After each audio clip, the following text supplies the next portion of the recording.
नमस्कार। हमारा आज का टॉपिक है जीवन का निर्माण कैसे करें। खुश रहने के बारे में 3 मिथ और 4 सच। हम सब जानते हैं कि ऐसा कोई नहीं है जो खुश नहीं होना चाहता। जब हम कहते हैं कि हम सिर्फ खुश रहना चाहते हैं, आमतौर पर हम खुशी या साधारण प्रसन्नता की कुछ भावनाओं को प्राप्त करना और बनाए रखना चाहते हैं।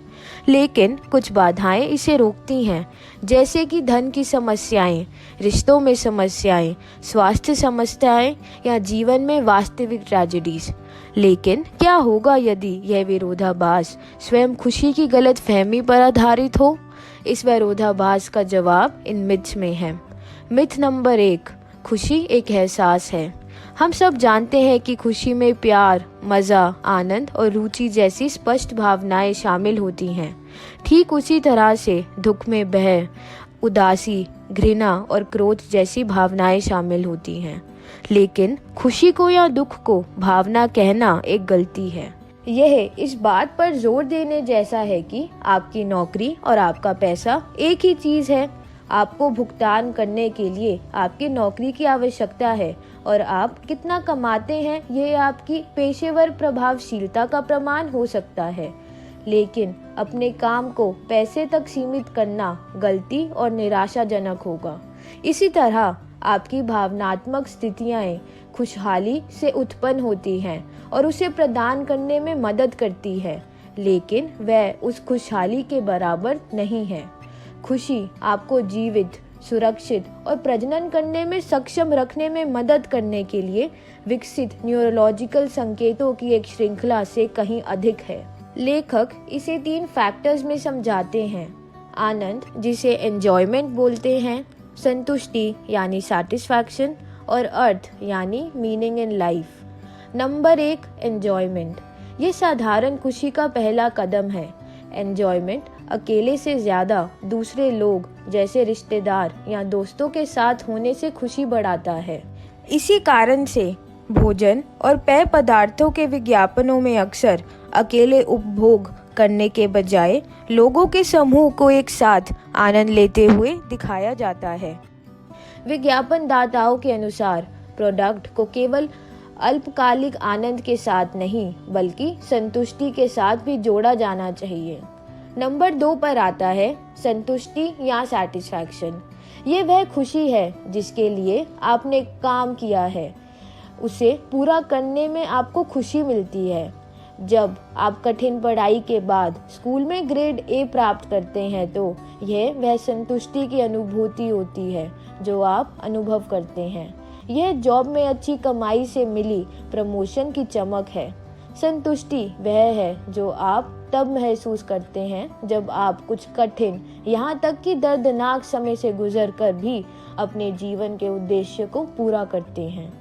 नंबर 3 पर आता है जीवन में एक मकसद होना। मनोवैज्ञानिकों ने जीवन में एक मकसद के होने को बहुत महत्व दिया है। हम कुछ समय तक एंजॉयमेंट के बिना या थोड़ी कम संतुष्टि के साथ भी काम चला सकते हैं, लेकिन अगर हमारे पास जीवन में एक मकसद की कमी है जिसे खोजने के लिए बहुत प्रयास और बलिदान की आवश्यकता होती है, तो हम पूरी तरह से खो गए हैं। हम जीवन में एक मकसद के बिना चुनौतियों और संकटों से नहीं निपट सकते। जब हमें जीवन में एक मकसद की समझ होती है तो हम आशा और आंतरिक शांति के साथ जीवन का सामना कर सकते हैं। दूसरा मिथ ये है कि आपकी समस्याएं ही समस्या है। कभी कभी हमें लगता है कि जीवन में समस्याएं ही हमारी खुशहाली में बाधा हैं, लेकिन अपने मकसद को पाने के लिए समस्याएं आएंगी और उनका समाधान करते हुए आगे बढ़ना ही खुशी है। यदि आप किसी चीज़ के लिए कम से कम थोड़ा सा भी कष्ट नहीं उठाते हैं तो आपको अधिक संतुष्ट होने की भावना नहीं है। खुश रहने के लिए जीवन में समस्याओं को खत्म करने की आम रणनीति निरर्थक और गलत है। इसके बजाय हमें अपनी समस्याओं से सीखना और विकास का अवसर बनाने के लिए उपयोग करना चाहिए। मनोवैज्ञानिक सबसे कठिन परिस्थितियों में भी अपने जीवन में एक गहरा अर्थ ढूंढने के लिए प्रेरित करते हैं। तीसरा मिथ यह है कि आपका लक्ष्य खुशी है। कुछ लोग खुशी के बारे में ऐसे बात करते हैं जैसे कि यह उनके पास परमानेंट है, लेकिन किसी के पास भी यह हमेशा बनी रहे इसकी गारंटी नहीं है। जैसे समाज जिनके बारे में सोचता है कि उन्हें पूरी तरह से खुश होना चाहिए, जैसे अमीर, सुंदर, प्रसिद्ध, शक्तिशाली लोग, वह भी अपने दिवालियापन, व्यक्तिगत घोटालों और पारिवारिक परेशानियों के कारण समाचार में आ जाते हैं। यदि शुद्ध और सतत खुशी का रहस्य मौजूद होता तो हम सभी इसे अब तक ढूंढ चुके होते। अगर उस तरह से खुशी महज एक वस्तु होती तो यह बड़ा व्यवसाय होता, इंटरनेट पर बेचा जाता, स्कूलों में पढ़ाया जाता और सरकार द्वारा प्रदान किया जाता। हाँ, कुछ लोग दूसरों की तुलना में अधिक खुशी पाना मैनेज कर लेते हैं, लेकिन कोई भी इसे लगातार बनाए नहीं रख पाता है। ऐसा इसीलिए क्योंकि खुशी कोई मंजिल नहीं बल्कि एक दिशा और प्रोसेस है।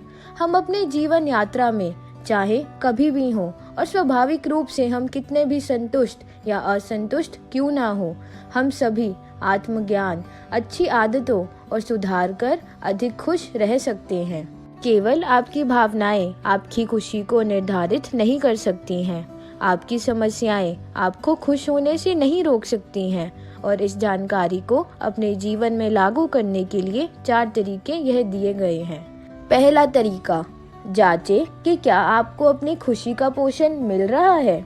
मान लीजिए आप किसी पोषण विशेषज्ञ या न्यूट्रिशन एक्सपर्ट के पास जाते हैं क्योंकि आपको लगता है कि आपके फूड में सुधार की आवश्यकता है, तो वह आपके मैक्रोन्यूट्रिएंट प्रोफाइल यानी आपके द्वारा खाए जाने वाले प्रोटीन, कार्बोहाइड्रेट और फैट की मात्रा का विश्लेषण कर आपको बताते हैं कि क्या संतुलन से बाहर है और एडजस्ट करने की जरूरत है। एंजॉयमेंट, संतुष्टि और जीवन में मकसद आपकी प्रसन्नता के आहार में मैक्रोन्यूट्रिएंट्स हैं। इन्हें जानिए। अपने आप से पूछें कि क्या आप केवल एंजॉयमेंट के लिए समझौता कर रहे हैं या वास्तविक खुशी के लिए आवश्यक कार्य कर रहे हैं। क्या आप संतोषजनक चीजों को पूरा करने के लिए आवश्यक बलिदान कर रहे हैं। क्या आपको अपने जीवन की सुसंगता, उद्देश्य और उसके महत्व का एहसास है। इन प्रश्नों के जो उत्तर आपको मिलते हैं वह आपको ये देखने में मदद कर सकते हैं कि आपको कहाँ अधिक प्रयास करना चाहिए और आप खुश रहने की दिशा में कहाँ सबसे अधिक प्रगति कर सकते हैं। दूसरा सच, अपने दुख को दूर करने का प्रयास करना बंद करें। लोगों के अधिक खुश ना हो पाने का एक प्रमुख कारण यह है कि वह अपना बहुत सारा समय और ऊर्जा अपने जीवन से दुख को दूर करने में खर्च कर देते हैं। आपको अपने जीवन में आनंद, संतुष्टि और अर्थ प्राप्त करने के लिए नकारात्मक भावनाओं और अनुभवों की आवश्यकता है। हम चिंता और डिप्रेशन जैसे चिकित्सीय मुद्दे के बारे में बात नहीं कर रहे हैं, बल्कि उस सामान्य पीड़ा के बारे में बात कर रहे हैं जो कभी ना कभी हर किसी को होती है। अपने दुखों से लड़ना नहीं है, बल्कि इन्हें स्वीकार करना है, इससे सीखना है और बढ़ते या विकसित होते रहना है। प्रत्येक दिन की शुरुआत ये याद करके करें कि आपका हर अनुभव, सकारात्मक और नकारात्मक, पूरी तरह से जीवित होने का हिस्सा है। यदि आप सामान्य संघर्ष से बचने, अपने आप को अस्वीकृति और निराशा से बचने और दुख और भय से दूर भागने की कोशिश में बहुत प्रयास कर रहे हैं, तो पीछे मुड़ें और कहें, इसे आगे बढ़ाओ या मूव ऑन। इसमें कुछ अभ्यास की आवश्यकता होगी, लेकिन समय के साथ आप ये देखकर आश्चर्यचकित रह जाएंगे कि यह आपके जीवन की गुणवत्ता में कितना सुधार कर सकता है। आइए जानिए तीसरा सच, प्रगति सिद्धांत याद रखें। खुशी का एक बड़ा विरोधाभास ये है कि जो चीज़ खुशी लाती है वह वांछित लक्ष्य प्राप्त करना नहीं, बल्कि उसकी ओर प्रगति करना है। क्योंकि खुशी एक दिशा है, मंजिल नहीं। इसकी खोज उस काल्पनिक वादे को उतना ही पूर्ण बनाती है जितना हम आशा कर सकते हैं। कुछ लक्ष्य, धन, शक्ति या प्रसिद्धि का पीछा करना गुमराह होना और हानिकारक है, लेकिन व्यक्तिगत विकास, कौशल का विकास करना और दूसरों के साथ संबंध की दिशा में कदम उठाना खुशहाली से जोड़ता है। आइए जानिए चौथा एवं आखिरी सच, खुशी की 4 आदतें अपनाएं। ये कल्पना करना आसान है कि जो आदतें आपके लिए खुशी लाती हैं वह बहुत ही व्यक्तिगत हैं। आखिरकार हम सभी अपने स्वाद में भिन्न हैं, लेकिन शोध को देखते हुए हम कह सकते हैं कि खुशहाल लोग एक आस्था या जीवन दर्शन या लाइफ फिलॉसफी का विकास करते हैं और उसका पालन करते हैं। वे परिवार के साथ एक मजबूत संबंध बनाए रखते हैं एवं वे दोस्तों के भी करीब रहते हैं, और आखिरी वह अपने काम के माध्यम से दूसरों की सेवा करने का सदैव प्रयास करते हैं। इन चीज़ों का वास्तव में क्या अर्थ है और वह आपके जीवन में कैसे प्रकट होती है, इसे समझने के लिए चिंतन और विवेक की आवश्यकता है। हालांकि इन आदतों की व्यापक श्रेणियां सभी के लिए समान है। अपने स्वयं के संघर्ष को मत छिपाओ। दूसरों को ये समझने में मदद करने के लिए उनका उपयोग करें कि वह अकेले नहीं हैं और खुश रहना संभव है। आपका प्रयास और दर्द आपको विश्वसनीयता प्रदान करते हैं। आपकी प्रगति आपको प्रेरणा देती है और अनुभव को दूसरों के साथ साझा करने से उस प्रगति में वृद्धि होती है, जिससे यह वास्तव में सुखद जीत बन जाती है।